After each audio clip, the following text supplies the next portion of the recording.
Hello and welcome to another Tabletop Games Blog Saturday review. Space. An endless void with countless stars, some of which capable of harboring a planet that can support life. Yada yada yada. You already know the spiel. So, without further ado, let me introduce the Doomlings Upgrade Pack by Justus and Andrew Meyer from Doomlings. I won't go over how the base game functions. Please check out my review for Doomlings to find out more. Here I want to focus purely on the upgrade pack and what it has to offer. So this is going to be relatively short, but sweet.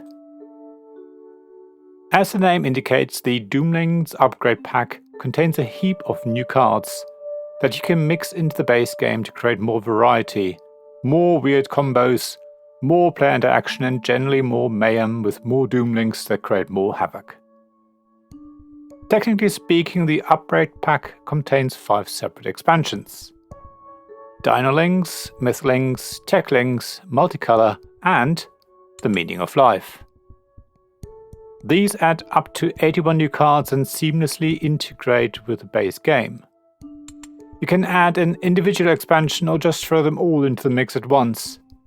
It's really up to you what sets you want to shuffle into your base game, and depends on whether you just want to have more cards, want to add a certain flavor, or have some other criteria.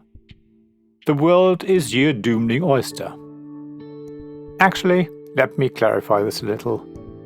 The Meaning of Life expansion doesn't add new Doomlings. Instead, it adds a new mechanism to the game.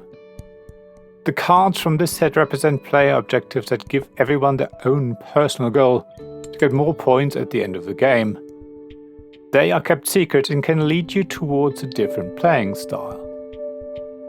For example, the Dancer gives you a huge bonus of 12 points if you have the lowest score before endgame bonuses are added up, while the Weaver gives you points for sets of cards in all 4 of the possible colors. These objectives tweak the game just enough to create a new interesting twist without being so different that you feel like you're playing a completely different game. With that out of the way, let me introduce you to the new types of Doomlings you can add to the mix. All of the cards in each set have a symbol in one corner, so you can easily separate them out if you want to remove them from the base game at a later stage. The Dinolings add some Jurassic flavor to your game experience. They come in the usual colors as well as grey, and some Dinolings have actions on them as you would expect. So there is no new mechanism they introduce, but if you or someone in your group loves dinosaurs, then this set is a good addition. Mythlings are fantasy themed. They introduce a take that mechanism to the game, which is a lot of fun.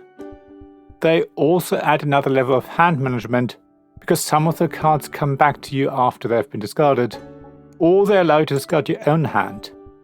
If you use them wisely, they can be really powerful. The Techlings are quite clever. They introduce an attachment mechanism. You can attach them to other cards to lock them in, change a card's trait color, or otherwise affect the cards that they're connected to. It's a really interesting twist without it being a dramatic change, and a set I recommend you try out for yourself. The last expansion is the multicolor cards.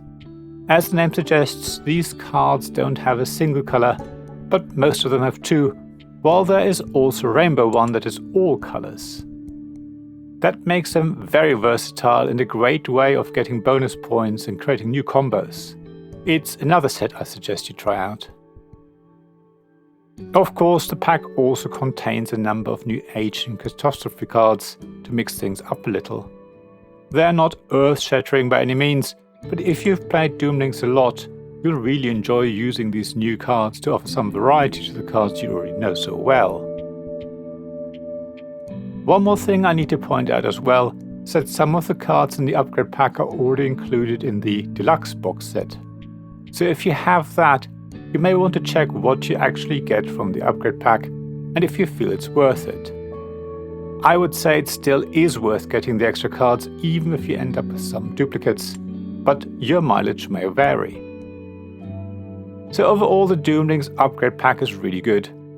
It adds a lot of new cards and introduces a few new mechanisms and twists that will force you to adapt your usual strategy to adapt to the changes. At the same time, the upgrade pack isn't so radically different that it changes the wonderful Doomlings experience completely. It's more like a good pinch of DNA that shakes up the gene pool and reinvigorates it to produce new, fun mutations. So, check it out. Thank you for listening to this Tabletop Games Blog Saturday Review podcast. Please check the description below for links mentioned in this episode, as well as to the written version of this article on the blog. If you enjoyed this episode, please subscribe, give us some stars or leave a review.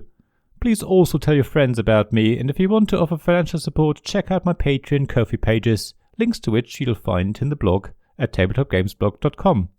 So thank you again for listening, and I hope to see you again soon. This podcast was made possible by the generous help of my supporters. Royal Patron Sean Newman, Magic Champion John Risley, Castle Guards David Miller and James Naylor, Dice Masters Alex Bardi, Paul Grogan and Robin Kay, and Shining Lights Jacob Davis, Gavin Jones, Sarah Reed and Richard Simpson.